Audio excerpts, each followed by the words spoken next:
Hi viewers, welcome to our channel. ప్రస్తుతం మనతో పాటు ప్రముఖ political analyst and producer Tripuneni Chittibabu గారు ఉన్నారు. వారితో ఒకసారి మాట్లాడదాం. నమస్కారం సార్. నమస్తే.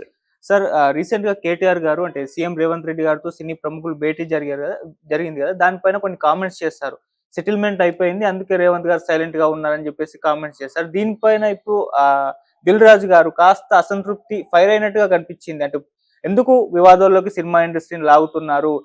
కేటీఆర్ గారు వ్యాఖ్యలు నిజంగా బాధాకరం. ఇటువంటి రాజకీయాల్లోకి సినిమా ఇండస్ట్రీని లాగద్దు అని చెప్పేసి ఆయన కేటీఆర్ గారికి అయితే కౌంటర్ ఇచ్చారు. మరి ఆయన మాటల్ని, ఆయన వ్యాఖ్యల్ని మీరు ఏ విధంగా చూస్తారు సార్? చాలా తప్పు దిల్ రాజు గారు. ఎందుకంటే ఆయన రాజకీయాలు మాట్లాడుతుంటూనే ఈయన రాజకీయాలు మాట్లాడినట్టే. ఇప్పుడు రేవంత్ రెడ్డి కోసం మాట్లాడేవా, రేవంత్ రెడ్డి కోసం మాట్లాడేవా? నిజంగా నువ్వు సినిమాలకు రాజకీయాలు సంబంధం ఆనాడే సమంతని అసహ్యంగా మాట్లాడినప్పుడు మా హీరోయిన్ గురించి మీరు ఎందుకు ఇలా మాట్లాడతారు, రాజకీయాల కోసం మీరు మా హీరోయిన్ని తప్పుడు మాట్లాడారు. ఆ రోజు ఖండించి ఉండాలి. ఆయన నో రిప్లై ఆ రోజు. మరి ఆ రోజు ఇప్పుంటే ఈ రోజు అన్నది ఆయన నిజాయితీ కనబడుతుంది. ఆ రోజు ఇప్పలేదు అంటే ఇవాళ కేవలం వాళ్ళిద్దరి మధ్య రాజకీయాలు వాళ్ళు మాట్లాడతారు. కేటీఆర్కి రేవంత్ రెడ్డికి మధ్య నువ్వు మధ్యలో రేవంత్ రెడ్డి సపోర్ట్గా కేటీఆర్ నువ్వు మాట్లాడాల్సిన అవసరం ఏమొచ్చేది నీకు? వీళ్ళు శాశ్వతం, రేపు వీళ్ళు ఉంటారు, రేపు ఇంకో వాళ్ళు వస్తారు, ఇంకో ప్రభుత్వం వస్తుంది. ఎవరు శాశ్వతం రాజకీయాల్లో? తెలక ఉన్నే రేవంత్ రెడ్డి మెప్పు కోసం మాట్లాడినట్టు తప్పితే నిజాయితీతో మాట్లాడితే ఆ రోజు మాట్లాడినప్పుడు ఇవాళ కూడా ఈ విషయం మాట్లాడినప్పుడు ఆ రోజు కూడా ఇట్లా గతంలో కూడా మా సమంతని గురించి మాట్లాడారు. అప్పుడు ఈ ప్రభుత్వం మీరు ఇవాళ ఇలా మాట్లాడతారు, మీ ప్రభుత్వాలు మీరు మాట్లాడుకోండి మమ్మల్ని గురించి అని జనరలైజ్ చేశారని చెప్పుకుంటే గౌరవం దక్కేది. అలా కాకుండా సపరేట్గా ఆ విషయాన్ని పక్కన పెట్టి ఆ రోజు నోరే ఇప్పలా, అరే మన సినిమా వాళ్ళని ఇంత అసహ్యంగా మాట్లాడింది ఈ ప్రభుత్వం, దాన్ని ఖండించాలి, మనం తప్పని చెప్ప నోరు ఇప్పలేదు ఆ రోజు. మరి ఆ రోజు ఎందుకు ఇప్పలా? ఇవాళ ఎందుకు మాట్లాడుతున్నాం అంటే రేవంత్ రెడ్డి కోసం మాట్లాడుతున్నావు. వాళ్ళు రేవంత్ రెడ్డి మెప్పు కోసమును రేవంత్ రెడ్డికి సమర్థింపుగానే మాట్లాడుతున్నావా? వాళ్ళిద్దరు మాట్లాడుకుంటారు. మీకెందుకు దిల్రాజు గారు? రాజకీయాలు వాళ్ళిద్దరు రాజకీయాల్లో ఉన్నారు, మాట్లాడుకుంటారు, కమెంట్ చేసుకుంటారు, వాళ్ళు చూసుకుంటారు. మీకెందుకు మధ్యలో దూరం ఒకళ్ళకి వంత పాడుతూ మీరు మాట్లాడాల్సిన అవసరం ఉంది? అంటే సార్, సినిమా ఇండస్ట్రీ పైన పొలిటికల్ వార్ జరుగుతుంది, సినిమా ఇండస్ట్రీకి కాస్త నష్టం చేకూర్చే అవకాశమే ఉంది సార్. అంటే ఇప్పుడు అల్లు అర్జున్ సినిమా ఫీల్డ్ ఏం నష్టపోదమ్మా. మహామహారాజుకి ఒత్తిళ్లు చూసింది ఇండస్ట్రీ.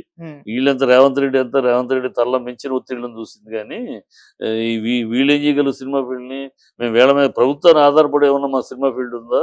ప్రభుత్వం మీద ఆధారపడి ఏదో ఇలా పెద్ద సినిమాలు వచ్చేవాడు ఈ అడుక్కుంటానికి వెళ్తారు. ఈ దరిద్రం ఈ అడుక్కుంటానికి వెళ్ళలేదు అనుకోండి, అసలు ప్రభుత్వం దగ్గరికి వెళ్ళాల్సిన అవసరం ఏముంది?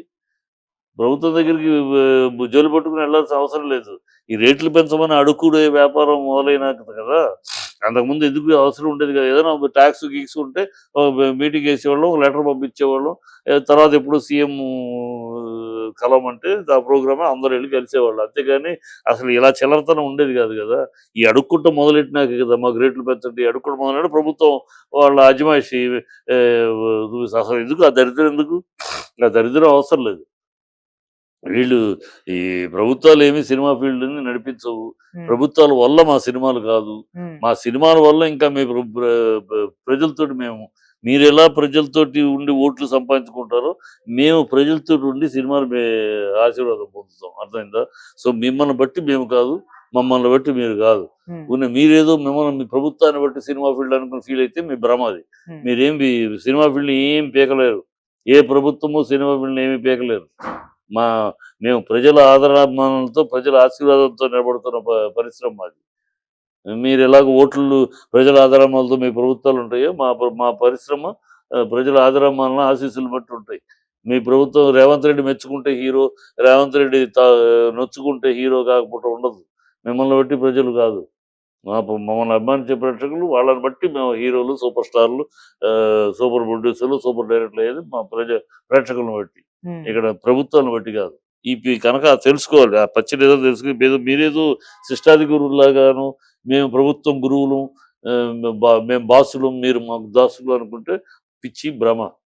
అంటే సార్, కేటీఆర్ గారు ఒక ఆరోపణ చేస్తాడు, అక్కడ సెటిల్మెంట్ అయిపోయింది, అందుకే రేవంత్ గారు సైలెంట్ గా ఉన్నారని చెప్పేసి. అంటే దీనికి సమాధానమే కదా దిల్ రాజు గారు చెప్పారు. అంటే సినిమా ఇండస్ట్రీ పర్సన్ గా మీరు దిల్ రాజు గారికి సెటిల్మెంట్ అనేది ఎందుకు చెప్పాలి? ఈయనేమో కేటీఆర్ ఏమన్నా దిల్ రాజు గురించి అన్నాడా? కాదు కదా, రేవంత్ రెడ్డి గురించి అన్నాడు. రేవంత్ రెడ్డి సమాధానం చెప్తాడు. సెటిల్మెంట్ అయిందో లేదో ఆయన చెప్తాడు. ఈయనకి సంబంధం? మీటింగ్ లో ఆయన ఉన్నారు కదా గుమ్మడికాయ గుమ్మడికాయ దొంగని అంటే బుధాలు తడుకున్నట్టు ఆయన సెటిల్మెంట్ అయిందంటే సెటిల్మెంట్ చేశానన్న ఈయన అనుకుంటారు అనే అనుమానం, ఈయనకే అనుమానం. బుధాలు తడుకున్నట్టు దొంగలతో భుజాలు, గుమ్మడికాయ దొంగ అంటే బుధాలు తడుకున్నట్టు ఈయనకే సంబంధం. ఆయన కేటీఆర్ రేవంత్ రెడ్డి గురించి చెప్పాడు, రేవంత్ రెడ్డి సమాధానం చెప్పుకుంటాడు రాజకీయంగా. అంటే ఇప్పుడు సినిమా ఇండస్ట్రీకి ప్రభుత్వానికి వారధిగానే దిల్ రాజు గారు ఉన్నారు కదా సార్. వారధి ఏంటి FDC చైర్మన్ ఆయన. వారధి ఏంటి గడిది గుడ్డు. ఇవాళ కొత్తగా ఈ పోస్ట్ ఏమన్నా, ఇది ఇంతకుముందు రామ్మోహన్ రావు ఉన్నారు, చాలా మంది చేశారు ఈ పోస్టు. ఉమ్, ఈయన ఇవాళ ఈ పోస్ట్ లో ఉన్నాడు. ఇప్పుడు వారధి ఉన్న పేరుకు వారధి లేదు, గడిది గుడ్డు లేదు. ఆ పోస్ట్ వల్ల జరిగేది లేదు. ఎన్ని సంవత్సరాలు ఏం జరిగింది, ఏం ఉరిగింది ఇండస్ట్రీకి, ఇవాళ ఏం ఉరుకుద్ది. ఇప్పుడు అడిగారు, పంపించారు, చేయమనండి ఒకటైనా. ఈయనకే పంపించారు, దిల్రాజుకే పంపించారు, పిలిచామని 2000 ఎకరాలు కావాలి ఫిలిం సిటీ కట్టడానికి. ఏమోనండి, 15 ఏళ్ళుగా పెండింగ్ లో ఉన్న రాయితీలు క్లియర్ చేయమనండి, పెట్టారు, ఇవ్వమనండి. చిన్న సినిమాల విషయాల గురించి పెట్టారు, అవన్నీ చేయమనండి.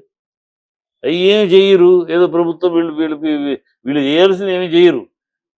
ఆయన సినిమా ఫీల్డ్ నుంచి ఏం పొందుదామని తప్పితే వీళ్ళతోటి పబ్లిసిటీ చేయించుకోవాలి, వీళ్ళని ఎలక్షన్స్ అప్పుడు వాడుకోవాలి, ఈ వీళ్ళ గ్లామర్ని వాడుకోవాలి. ఈ తప్పితే ఇండస్ట్రీకి వీళ్ళు చేసింది లేదు, చించింది లేదు, ఉమ్, ఎవడేం చేయలే. ఊరినే పిచ్చి కవర్లు, పిచ్చి మాటలు. ఇదేదో పోస్ట్ కొత్తగా పుట్టినట్టు, ఈ రేవంత్ రెడ్డి పుట్టించినట్టు ఈ పోస్ట్. ఇది ఎప్పటి నుంచో ఉన్న పోస్ట్. ఇది ఇదేం పెద్ద స్పెషల్గా ఈ రేవంత్ రెడ్డి పుట్టించింది కాదు, కొత్తగా పుట్టింది కాదు. ఓకే. ఆల్రెడీ ఉంది. ఇంతకుముందు రామ్మోహన్ రావు ఇంకోళ్ళు చేశారు ఆ పోస్టులో. అప్పుడు ఏం ఒరిగిందో ఇప్పుడు అదే ఒరుగుంది. దిల్ రాజు ఏమి ఇండస్ట్రీ కోసం త్యాగాలు చేసే మనిషి ఏం కాదు. ఆయన పర్సనల్గా ప్రొడ్యూసర్గా ఆయన పని ఆయన చూసుకుంటాడు. ఉమ్, కనుక ఇదేదో పెద్ద దాన్ని బిల్డప్ ఇచ్చి అది మధ్య వారధి ఏంటి, వారధి అవసరంలా. అది వేరు, ఇది వేరు. సినిమా వీళ్ళు వేరు, ప్రభుత్వం వేరు. దానికి ఆయన వాళ్ళ దగ్గరికి వెళ్ళి దేహి నుంచోవలసి వస్తే మీ కర్మ అది. ప్రభుత్వం దగ్గరికి దేహి అని నుంచుంటే ఎప్పుడు మొదలెట్టామో అప్పుడే ఈ దరిద్రం మొదలైంది. లేకపోతే అసలు ప్రభుత్వం కొంతమంది ముందు మహామహులు సీఎంలుగా ఉన్నారు. ఏమొచ్చింది, శుభ్రంగా పిలిచేవాళ్ళం, అభినందన సభ చేసేవాళ్ళం, ఉమ్, మాట్లాడేవాళ్ళం. తర్వాత వాళ్ళు మాకు కావాల్సి పంపించేవాళ్ళం, ఆన్సర్ వచ్చేది. రెస్పాన్స్ బట్టి సీఎం మీటింగ్ కాల్ఫర్ చేసేవాడు, ఉమ్, దాన్ని క్లియర్గా లెటర్స్ డిస్కస్ అని. లేకపోతే మనం పంపించేదానికి రిప్లై ఇచ్చారు, నోటిఫికేషన్ పంపిస్తున్నామని. అంత సింపుల్గా జరిగిపోయేది. ఈ అడుక్కుంటాం మొదలెట్టినాకే వెళ్ళటం అడుక్కుంటాం, మాకు రేట్లు పెంచండి, బెనిఫిషియల్ ఇవ్వండి, ఈ దౌర్భాగ్యం మొదలైనాకే ఈ సన్నివేశాలు. ఈ అడుక్కుంటాం లేకపోతే అసలు ఏమి లేదు. వాళ్ళ పని వాళ్ళది, మా పని మాది. ఓకే. అల్లు అర్జున్ విషయంలో ఉమ్, కోర్టు మొన్న చెప్పింది చాలా గట్టిగా, స్ట్రాంగ్గా చెప్పింది. ఓకే. అతనికి ఏమి సంబంధం, ప్రత్యక్ష ఆధారాలు ఏమున్నాయి, అతను ఇన్స్టిగేట్ చేసినట్టు, అతను చేసినట్టు ఏమున్నాయి, ఆధారాలు మీరు లేనప్పుడు ఆయన ఎందుకు అలౌ చేశారు? ఆయన వద్దంటే వెళ్ళిపోతాడు కదా, మీరే కదా, పోలీసులే కదా దారి తీసుకుంటూ ఆయన తీసుకొచ్చారు. మళ్ళీ బౌన్సర్స్ అడ్డుకోలేకపోతే మీరేం పోలీసులు? Bouncers are not official. మీరు యూనిఫామ్లో ఉన్న ఆఫీసర్స్ మీరు. వాళ్ళు బౌన్సర్స్ పర్సనల్ అసిస్టెంట్. వాళ్ళు ఆపితే ఆగిపోయామంటే మీకు ఇంకా అంటే మీరు ఆ రోజు లాయర్ అన్నాడుగా, వీళ్ళు కూడా పోలీసులు కూడా అర్జున్ చూస్తూ అర్జున్తో పాటు ఫస్ట్ ఫ్లోర్కి వెళ్ళిపోయారండి. తర్వాత ఇక్కడ కింద తొక్కిసలాడితే అప్పుడు మళ్ళీ దిగి వచ్చారు. సో ఇవన్నీ ఆల్రెడీ అర్జున్ని ఖచ్చితంగా కోర్టు తప్పిస్తూ తప్పు లేదని నిందితుడు కాదు, అతనికి సంబంధం లేదని తెలుస్తుంది. ఈ ప్రొడ్యూసర్ వీళ్ళు కూడా తప్పు మేనేజర్లు. ఉమ్, ఇప్పుడు మేనేజర్ అయినా కూడా యాజమాన్యం ఆన్సరబుల్ అవుతుంది. ఓకే. ఆ విషయంగా యాజమాన్యానికి ఏదైనా పనిషో ఫైనో ఏదో వేసే అవకాశం. ఎందుకంటే మేనేజర్ తప్పు చేశాడు. మేనేజర్ తప్పు చేసినా మరి మేనేజ్మెంట్ ఈజ్ ఇంపార్టెంట్. మేనేజర్ చేసినా మనం తప్పించుకుంటానికి లేదు. ప్రొపరేటర్ ఉంటుంది. సో ప్రొపరేటర్ చెప్పదు, మేము అసలు స్పాట్లో కూడా లేము, స్పాట్లో లేని మేము ఎలా నిందితులు అవుతాం, అది పాయింట్ స్పాట్లో. సో ఇవన్నీ బట్ ఇదేదో అట్లా ఆఖరికి బౌన్సర్ మీదకి వెళ్ళిపోద్దమ్మా కేసు. ఉమ్, బౌన్సర్స్ వల్ల చనిపోయారు. సో బౌన్సర్స్ ఒక 5-6 లోపల వేసేసి కేసు అలా అయిపోతుంది. ఉమ్. కానీ బౌన్సర్స్ ఆఖరికి బాధితులు పాపం బౌన్సర్లు అవుతారు అంతే. బౌన్సర్స్ కూడా ఎక్కువగా అల్లు అర్జున్ గారి పైన, అంటే మన రీసెంట్ గా అసోసియేషన్ ఇంటర్వ్యూ చేస్తే ఎక్కువగా అల్లు అర్జున్ గారి పైన నెపం వేసే ప్రయత్నం చేశారు. ఈవెన్ థియేటర్ యాజమాన్యం కూడా మేము వద్దని చెప్పామని చెప్పేసి వాళ్ళ వర్షన్ అబద్ధ పోర్షన్ బయటకు వచ్చింది. వాళ్ళు నిన్న కూడా కోర్టు ముందు కూడా వాదించింది. ఏం చెప్పారు, మేము వస్తున్నాడు అనేది పోలీసులకు ఇన్ఫార్మ్ చేశాం, అయినా వాళ్ళు మేము వద్దని కానీ మాకు ఎలాంటి మెసేజ్ చెప్పలేదు, మేము ఇన్ఫర్మేషన్ చేసాము అల్లు అర్జున్ వస్తున్నాడు అని పోలీసులకు ఇన్ఫర్మేషన్ ఇచ్చామని కోర్టులో చెప్పారు. ఓకే. కోర్టులో వాళ్ళేమి మాకు మేము వద్దని కానీ ఏం చెప్పలేదు, వాళ్ళే సెక్యూరిటీ ఇచ్చి తీసుకొచ్చారు అని చెప్పారు. సో ఆ కోర్టులో చెప్పింది వాస్తవం అవుతుంది కానీ బయట వాగే రూమర్స్ వాస్తవాలు కావు కదా. ఓకే. బౌన్సర్స్ ఏం చెప్పినా బౌన్సర్స్ అల్లు అర్జున్ చేయమన్నారు కదా. ఉమ్. మీ బాధ్యత అల్లు అర్జున్ రక్షించడం. అల్లు అర్జున్ రక్షించే కార్యక్రమంలో మీరు జనాలను తోసేశారు, వాళ్ళు ఒకళ్ళ మీద ఒకళ్ళు పడ్డారు, మీరు బాడీలు వేసుకుని అంత బాడీతో తోసారు, ఒకళ్ళ మీద ఒకళ్ళు పడ్డారు అనేది వీళ్ళ ఆరోపణ. మా లాఠీ తీసుకుని బౌన్సర్లే కొట్టారు అని పోలీసులు. సో ఇది ఆ డ్రెస్ వేసుకున్నాడు, సఫారీ డ్రెస్ వేసుకున్నాడు, ఉమ్. కలర్ వేరు, బౌన్సర్స్ కలర్ ఏమో డార్క్ బ్లూ, అవును. వాడిదేమో light brown blue mixed. So ఇవన్నీ యాష్ కలర్. ఉమ్. కొట్టినవాడి లాఠీ కనపడుతుంది దీంట్లో. ఓకే. ఆ లాఠీ వాళ్ళు మఫ్టీలో ఉన్న పోలీసు అని వీళ్ళు చెప్తున్నారు. ఉమ్. అది లేదు, మా చేతిలోంచి లాఠీ లాక్కుని, లాఠీ లాక్కుంటే నువ్వేం ఆఫీసర్, నీ చేతిలోంచి లాగి ఒక ప్రైవేట్ వ్యక్తి లాక్కుంటే ఊరుకుంటావా? సో ఇవన్నీ డిబేటబుల్ రేపు క్వశ్చన్ కోర్టులో. సో ఇలా మెయిన్గా పోలీసుల్ని మందలిస్తుంది. ఉమ్. ఆ, యాజమాన్యానికి ఏదో కొంత పనిష్మెంట్ పడుతుంది, పెనాల్టీ కట్టమనో లేకపోతే ఇది చేయమని వీళ్ళని బౌన్సర్ని జైలుకి పంపిస్తుంది. అదే ఓకే. జరగబోయేది.